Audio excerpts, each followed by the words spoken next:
Welcome everybody, I'm joined today by New Zealand heavyweight, fast gaining recognition all over the world, Joseph Parker. I'm joined by him now. How are you, mate?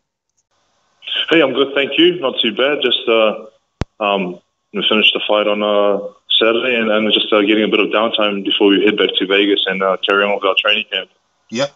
Okay, mate. Well, so first of all, I wanted to talk about, obviously I'm from the UK, and firstly, I wanted to find out a little bit more about your background, mate, if that's okay. A little bit about, first of all, when did you first get into boxing, mate? I got into boxing at the age of probably 8 years old. I was interested in boxing. My dad loved the sport, and it was named after one of the champions, Jack Dempsey. All right, okay. Yeah, he wasn't able to box because there was something wrong with one of his legs, but he had the passion and the love for the sport, so he passed it on to me. And by the age of 12, I had my first amateur fight.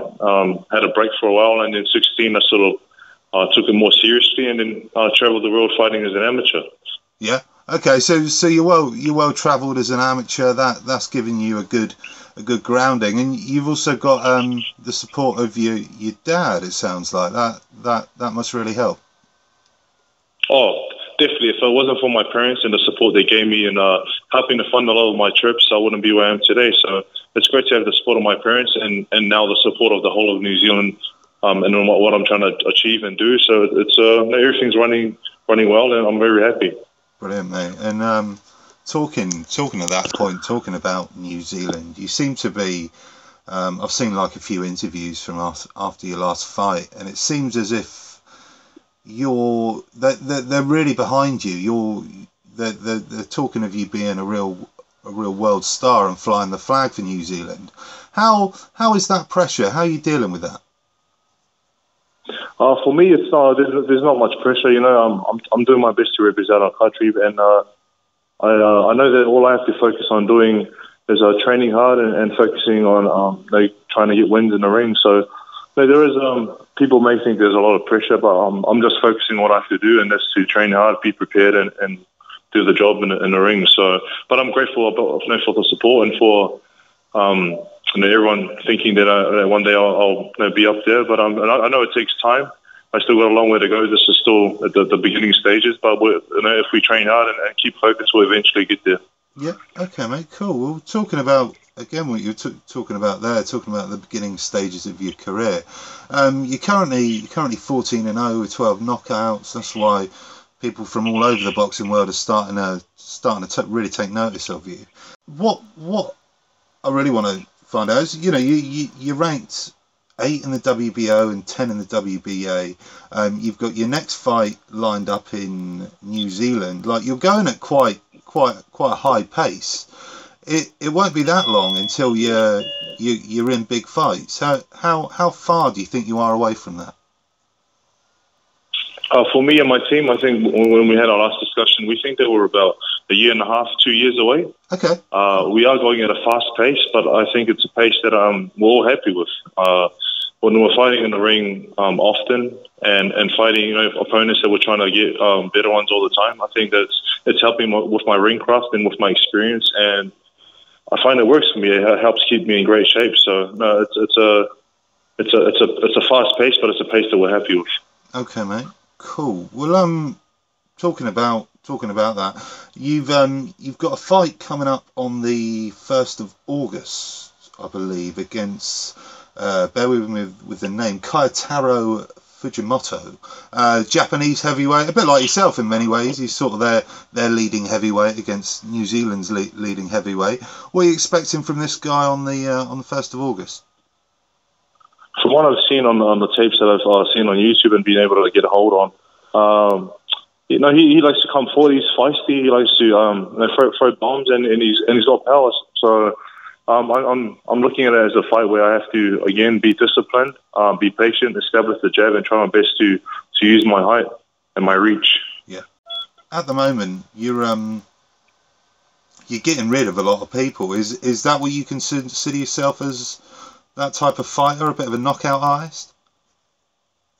Oh, I don't go into any fight looking for a knockout. I train myself as best I can, and I'm always prepared to go the distance. But when the opportunity does present itself, I make the most of it, and I land clean shots. So I don't really consider myself a knockout artist, but I know that if a clean shot does land, that'll definitely do the job, and know someone will get knocked out. Okay, mate. All right, cool. Well, I was watching a couple of interviews earlier today with you and your manager after your last fight, and they were talking about the possibility of you taking the Joseph Parker show to Las Vegas, so to speak, in a fight or two. Is that something you say you're well travelled with the amateurs? Is that something you want to do? Do you want to fight all over the world? Oh, definitely. This is one of the goals is to fight. We've established ourselves here in New Zealand, and our goal is to, in a certain stage, move over to the States and hopefully fight around the world where we can gain more fans, gain more followers, and to show everyone what we're capable of doing and what we can achieve in the ring. It's just a bit of a weird one, but kind of putting my matchmaker's hat on. I was thinking of a fight that would kind of break you out there, and I was thinking a sort of a local derby with Australia's Lucas Brown. Is like going to someone else's backyard, something you want to do as a fighter, sort of travel away and go into sort of the lion's den, so to speak? Yeah, it's something that we'll definitely love to do, and I think it's just about sitting down with our team and their team, having a discussion, to see what works. But I don't find it hard to go travel out to someone else's backyard and fight. I believe that with everything that I'm learning and with what I can do in the ring, that I can get the job done. I'm learning a lot more. I learn every camp that we have, new techniques and skills, working on my fitness, have great sparring. So I know that I can do good in the ring, but I'll definitely love to travel and fight other champions in their own hometown. Brian, thinking you went over to train with Klitschko. Yeah, I went over and trained with Klitschko in Florida on my last camp, which was a great sparring camp for me. Is there a fighter you look up to, or even a sports person you look up to, or someone that gives you real inspiration? When I was younger, I followed a lot of fighters, and I followed Mike Tyson, followed Roy Jones Jr., I even followed Klitschko, and the opportunity to spar with him was an awesome experience, learning from the best, seeing how he operates, seeing how he trains, the focus he has. But one of the fighters I did look up to a lot, and was Lennox Lewis, because of what the height that he had and the reach he had. He used it to his advantage. He was smart. I know a lot of boxers don't know when to give up or when to stop boxing, but he finished his career off at the top. He was a champ. He did all he had to do in the boxing world, and then he retired. A lot of boxers do retire and then come back and try and make a comeback, but I think he's one of the smarter ones, and that's why I look up to him. Brilliant, mate. Excellent. Well, who do you like currently in the heavyweight scene? You've got a lot of fighters from the UK and stuff going on in America. Who do you like who's kind of fighting for the top position at the moment? Oh, obviously I love Klitschko. He's a champion, and he's been champ for a long time. I see Deontay Wilder doing well. I also see Joshua, Anthony Joshua, doing well with his team. He's also similar to me. Fighting often, getting a lot more experience. He looks like a great fighter in the ring, and I'm happy for what they're doing with him and his team. And I see it as a fight that may happen in the future if all goes well with both of us. One more thing I'll get your info on. Who have you got? Tyson Fury, Vladimir Klitschko. Who have you got winning that fight? I believe that Klitschko is just too powerful and too smart. That's my own opinion. But I think Tyson Fury is definitely a great fighter, and he's got the height. I've seen it in his previous fights too. He uses his height very well and his reach. So he's definitely a smart fighter. But for me, in my personal opinion, I'll go for Klitschko. But you never know what can happen.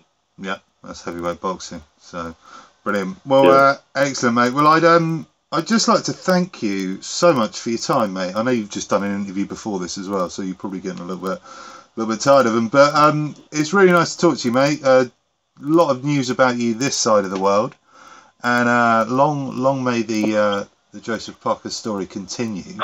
And hey, brother. Hey, thank you for the interview. And like I said, if there's anything you need in the future, if you ever want to get in contact, you can contact Dave and get my number off him. But no, I just want to say to all those over there on that side of the world supporting me. Thanks for everyone for supporting me. I really do appreciate it. And I'm just a young kid trying my best, and I've found something I love doing, which is boxing, and I'm trying to achieve my goals and aims that I've set for life. Excellent, man. Good stuff. Well, I wish you all the very best. All the very best for your fight as well. And yeah, remember the name, Joseph Parker. Thanks for coming on, mate. Thank you. Thanks for having me. You take care, my friend. See you later, buddy. Okay, brother. Thank you. Have a good day.